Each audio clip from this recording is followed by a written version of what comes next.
नमस्कार, मैं हूं आपके साथ मयंक। देखिए, दिल्ली एनसीआर में बढ़ते प्रदूषण को लेकर दिल्ली सरकार ने बड़ा फैसला कर लिया है और दिल्ली में कल से 50% वर्क फ्रॉम होम करने के आदेश दे दिए गए हैं। जितने दफ्तर हैं उसमें सिर्फ 50% जो है कर्मचारी वही ऑफिस में मौजूद होंगे। 50% कर्मचारियों को जो है वर्क फ्रॉम होम करने के आदेश दे दिए गए हैं। ये एक बड़ा फैसला दिल्ली सरकार ने ले लिया है। इसके साथ ही एक दूसरा बड़ा फैसला भी लिया गया है जो मजदूरों को लेकर लिया गया है। देखिए, कई दिल्ली में जो है वो जितने निर्माण कार्य थे प्रदूषण की वजह से उन पर लोग रोक लग चुकी है, जिसकी वजह से मजदूरों जो हैं वो उनकी कमाई का साधन रुक गया है। ऐसे हालात में दिल्ली सरकार ने मजदूरों के लिए 10,000 रुपये मुआवजे का ऐलान कर दिया गया है। ये उन मजदूरों के लिए है जो रजिस्टर्ड हैं दिल्ली में। उन सब मजदूरों को 10,000 रुपये मुआवजे के तौर पर दिए जाएंगे।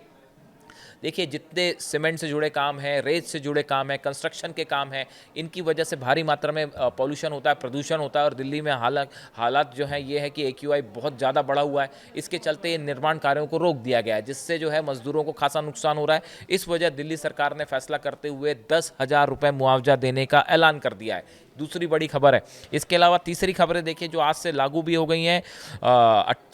18 दिसंबर की सुबह से दूसरे राज्यों में रजिस्टर्ड BS6 वाहनों को ही दिल्ली में प्रवेश मिलेगा। इसके साथ ही BS2, BS3 और BS4 की सभी गाड़ियों की एंट्री अगले आदेश तक प्रतिबंधित होगी। इसमें प्राइवेट कारें, टैक्सियां, स्कूल बस से लेकर व्यापारिक गाड़ियां भी शामिल हैं।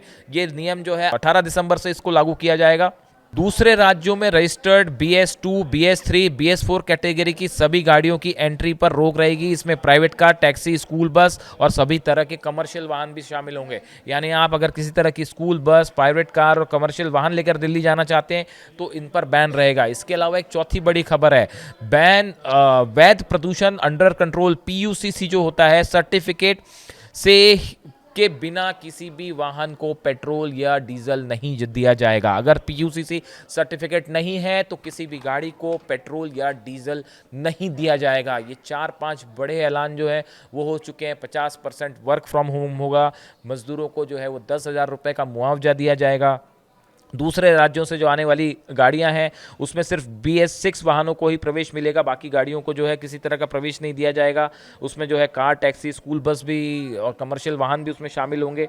इसके साथ ही जो है अगर PUCC सर्टिफिकेट नहीं है तो फिर आपको पेट्रोल या डीजल नहीं मिलेगा। यानी दिल्ली जाना है तो इन नियमों को ध्यान में रख के दिल्ली जाइए, वरना आपको भी तकलीफ हो सकती है। इसी के साथ ही नोएडा, गाजियाबाद के लिए भी कई दिशा निर्देश जारी किए गए हैं प्रदूषण को कम करने को लेकर। और देखिए, AQI लेवल लगातार बढ़ा हुआ है पूरे NCR में।